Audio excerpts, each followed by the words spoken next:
Hello guys, it's me. Today we are going to learn some astrological terms, right? Like nomenclature, right? Because when you learn bones, okay, bones, okay, you need to know some terms in order to identify the different characters of a bone, okay, different features. Features is the correct word. Different features of a bone, right? So they are called as osseous features. Osseous features, right? Osseous or osteo means bone, strong one, and osteo means strong one. So osteological terms means terms relating to the study of bones, right? So the first term is whenever you are studying a long bone, right? So in the long bone, this part is called as shaft, right? Shaft. So the shaft is called as diaphysis, right? And these ends, okay, this upper and lower end are called as epiphysis, right? Epiphysis. Whereas the junction between epiphysis and diaphysis is called as metaphysis, right? So meta means beyond, right? So that means beyond physis, right? This diaphysis. So this is called as metaphysis. So this is commonly occurring terms you will hear, right? So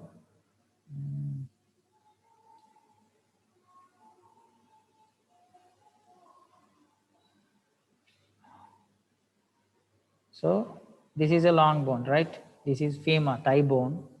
It is called as this is thigh bone, or this is shin bone, tibia, or this is humerus, right? So let me show you. So it has two ends, right? Upper end, lower end, and in between there is shaft, right? So the shaft is called as diaphysis. These ends are called as epiphysis, right? So the junction between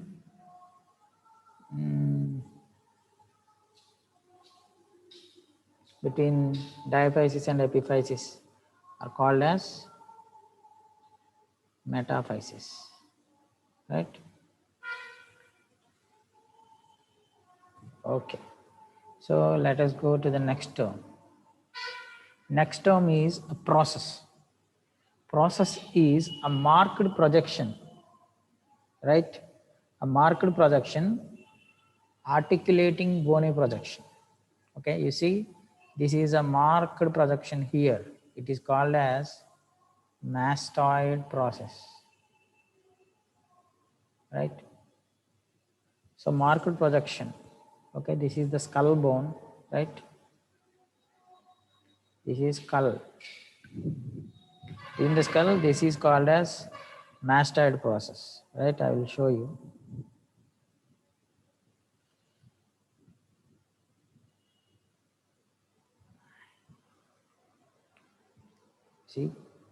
See here, okay? That projection is called as mastoid process. Okay, this one is mastoid process, right? And there is also some other projection here you can identify. This is called as styloid process. So by these things you can understand what is process. Process is a bony projection, right? Outward projection. Either it can be massive or it can be little, right? So let me show you again. Okay, this is mastered process, not whole of this, only the Pavoni projection. And this small, I'll draw. Okay, only this part is called as styloid process, right? Styloid process. You can see that. So whenever a prominent projection appears or a eminence appears, it is called as process, right?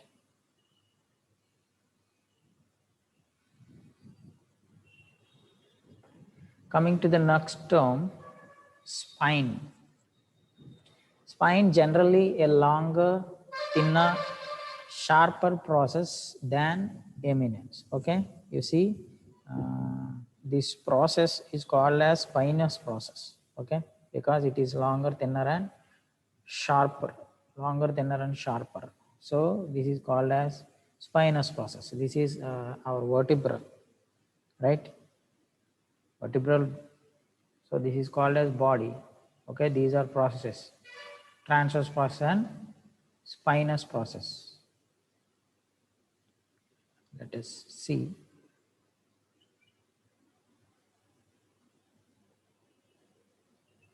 You see, so this is our vertebra, right? So because of the, I'll start drawing. So because of the spinous, spine-like, okay. So this process is called as spinous process, right? So that is called as spine. And also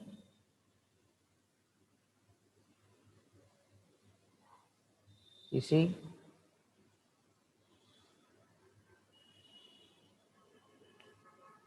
okay. So that is regarding spine. Coming to the next term, tuberosity. A large, usually rugose means rough, right? Not smooth.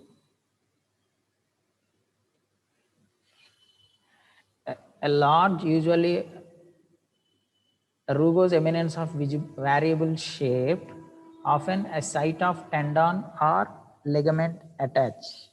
Okay, this is humerus bone. You see, the whole of the bone is not the same thing, right? There is a roughened area there, right? This is called as deltoid tuberosity. This is humerus bone, right? That means our upper limb bone, right?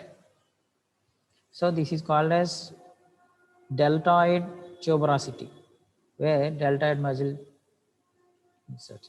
I will show you. So this is humerus bone, right? You can't appreciate the tuberosity here in the 3D atlas, but okay. Again in the femur you have gluteal tuberosity, adductor tuberosity, like that, but you can't appreciate in a 3D atlas. Coming to the next term, tubercle, right?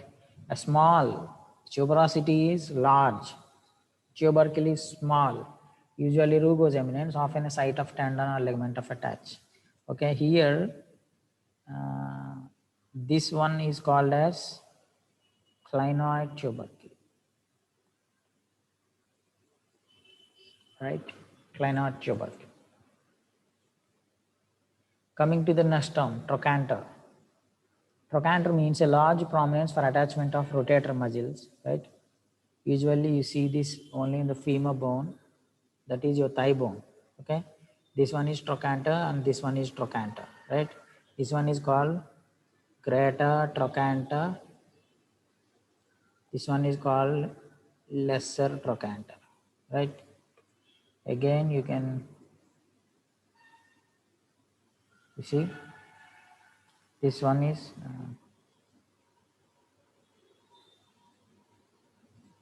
so this one is lesser one, this one is greater one. Again, this is only present in femur bone only. Okay. Coming to the linea. Linea means a line, a straight ridge of bone. Okay, this is femur bone, right? You can see elevated part here. This is called as linea aspera. You will again learn all these things while studying the individual bones. Okay, we will learn every bone in the entire human body. So whenever there is a elevated ridge, it is called as linea or line. Okay, so bunch of muscles attached there, and ridge. Ridge means a linear bony elevation, often roughened. You see, this is condyle of humerus. You can see this elevated, right?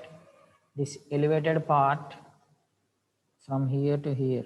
It is called as supracondylar ridge. So this part is called as condyle. I already told you. So supracondylar means above the condyles. The ridge above the condyles is called as supracondylar ridge, right? Again, you can appreciate them not fully to extent. See,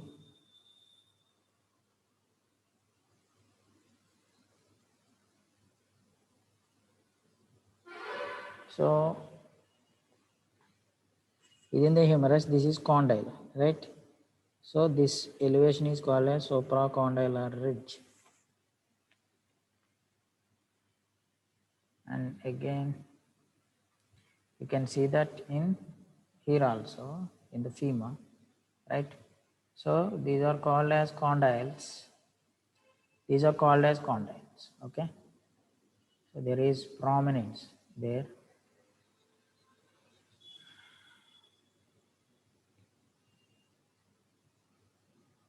So that is called as ridge. So those are the terms: line, ridge, tubercle, tuberosity. Coming to the next one, crest. A prominent, usually sharp and thin ridge of bone, often formed between adjacent muscle masses. Okay, you can see this is the whole of this is called as crest. Okay, this is hip bone, and this is called as iliac crest or iliac crest, right? So the whole of this is called as iliac crest. You can see, you can appreciate.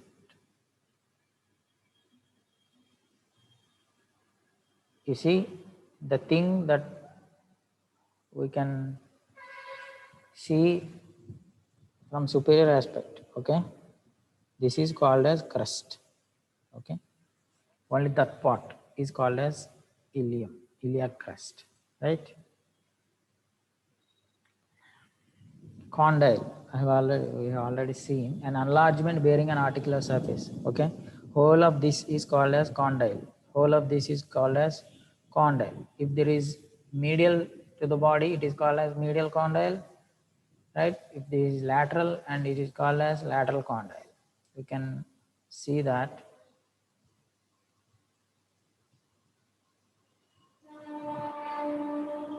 Okay, this is the femur bone, right? So within the femur,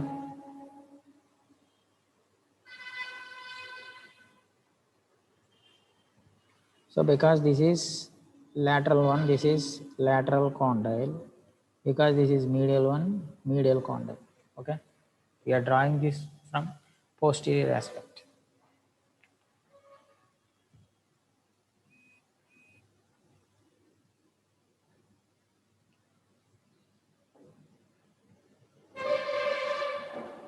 And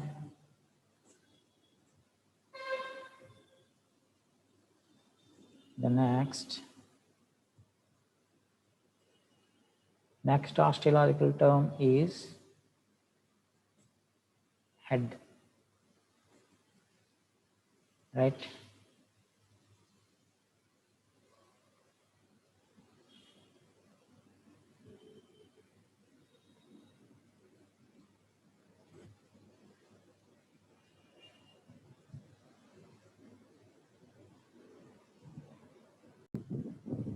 So the next osteological term is head, right?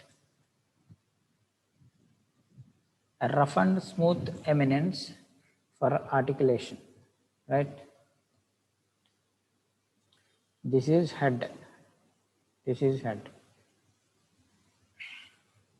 So this is femoral head and this is humeral head. Okay, head of humerus. This is humerus bone and this one is femur bone, right?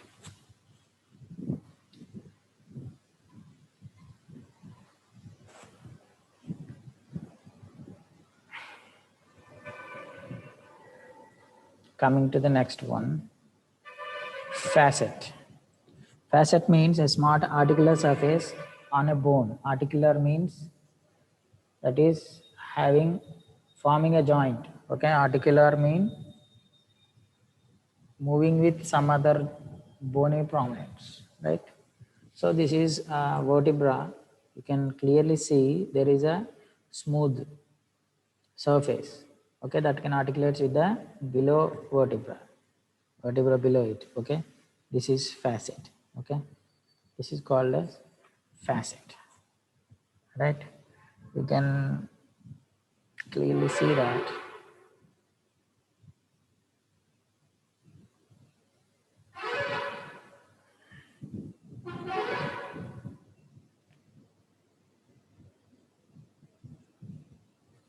You see here we see, right?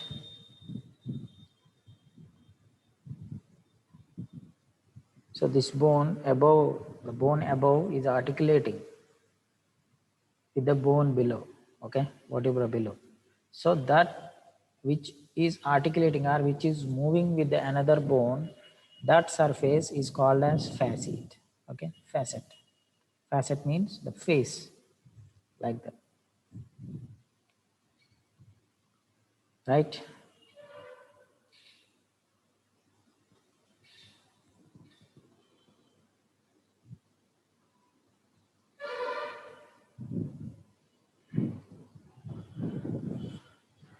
So that is about facet. Coming to the next term, ramus. Ramus means a branch of bone. Okay, that means a bone becoming branched is called as ramus. For example, this is ramus of the mandible. Okay, this part is called as ramus of the mandible, and whole of this, okay, whole of this is called as pubic bone. Okay, pubis. So it extends to this side, and this side. So these are called as pubic rami. Okay, pubic rami. Okay, rami means a plural of ramus. Okay, so that is ramus. Coming to the next term, foramen. Foramen means an opening through a bone, usually a passage for blood vessels on nose. Okay. So whenever there is opening in the bone, it is called as foramen. Okay. You see, this is the inferior aspect of the skull. You can clearly see this is called as foramen magnum because it is the largest foramen. You can see, you can appreciate many foramen here. Okay, there are plenty of foramen on the base of the skull. Okay, this is skull bone base, right? So those which are passing blood vessels and nerves are called as foramen, right? And each foramen has its given name. You can see many foramen there. You see, you can appreciate the foramens out there. See, this is foramen magnum and different foramens. I'll show.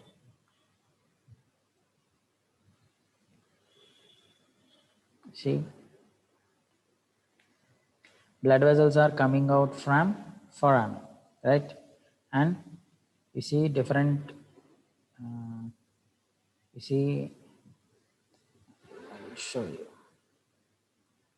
See, from this foramen coming blood vessel, right? This foramen magnum has many aspects, and also if we add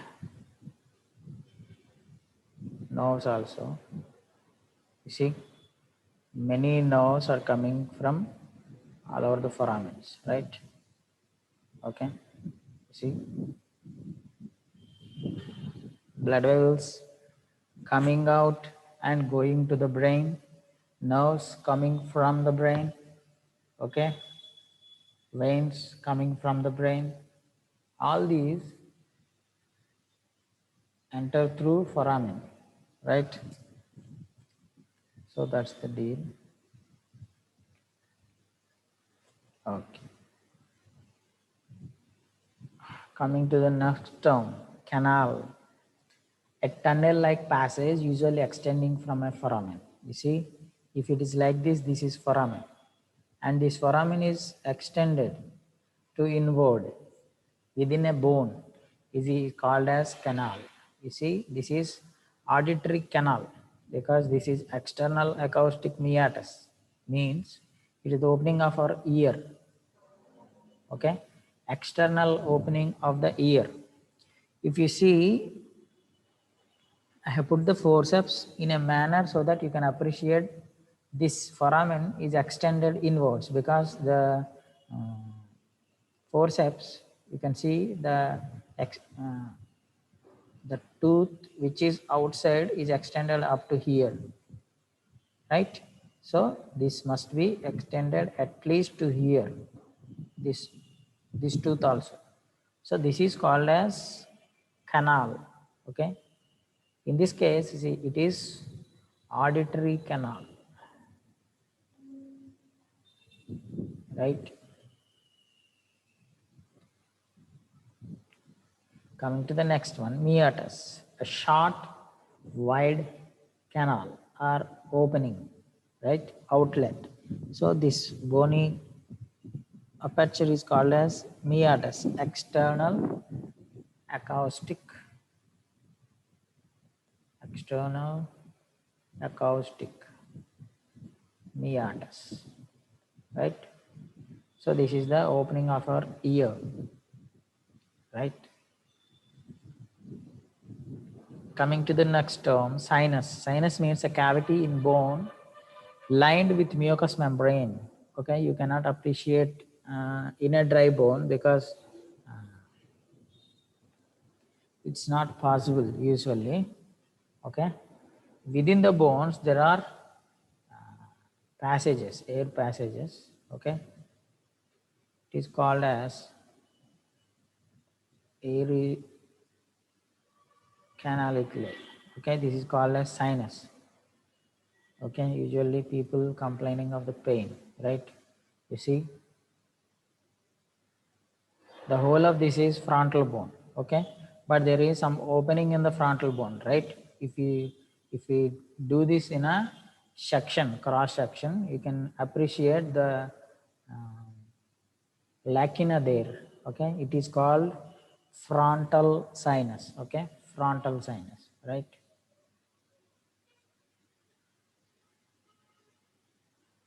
And you see here, okay, ethmoid sinus. This is frontal sinus. Okay, and we have maxillary and all that. Okay, whenever this is infected, you experience severe congestion and pain. Okay,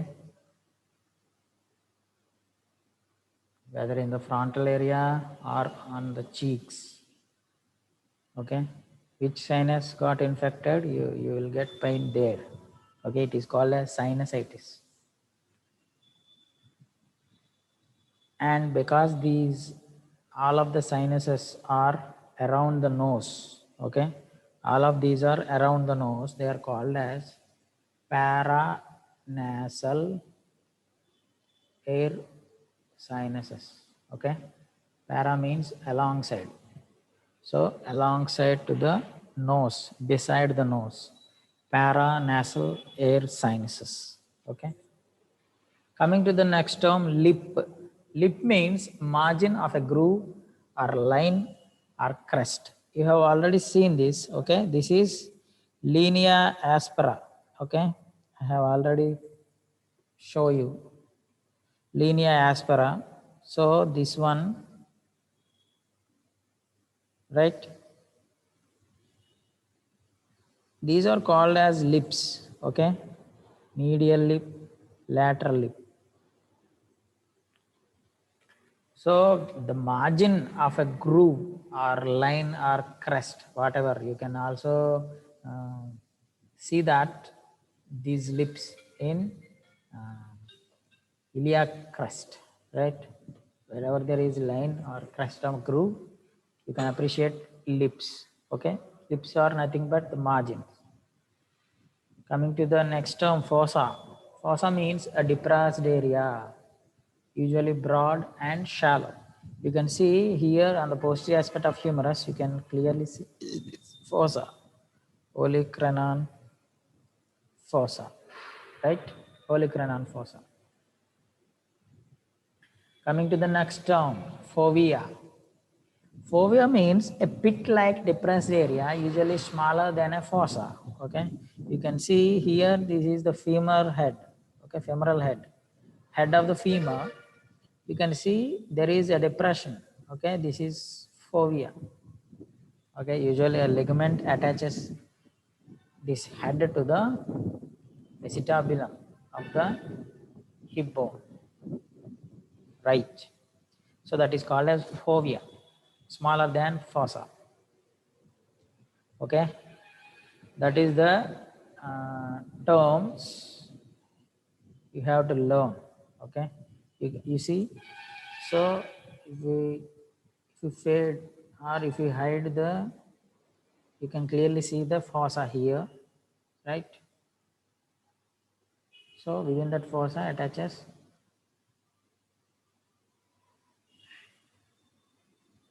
So that is regarding osteological terms, because whenever we learn bones, okay, whenever we learn any region, we start with the bones because that is the skeletal framework, right?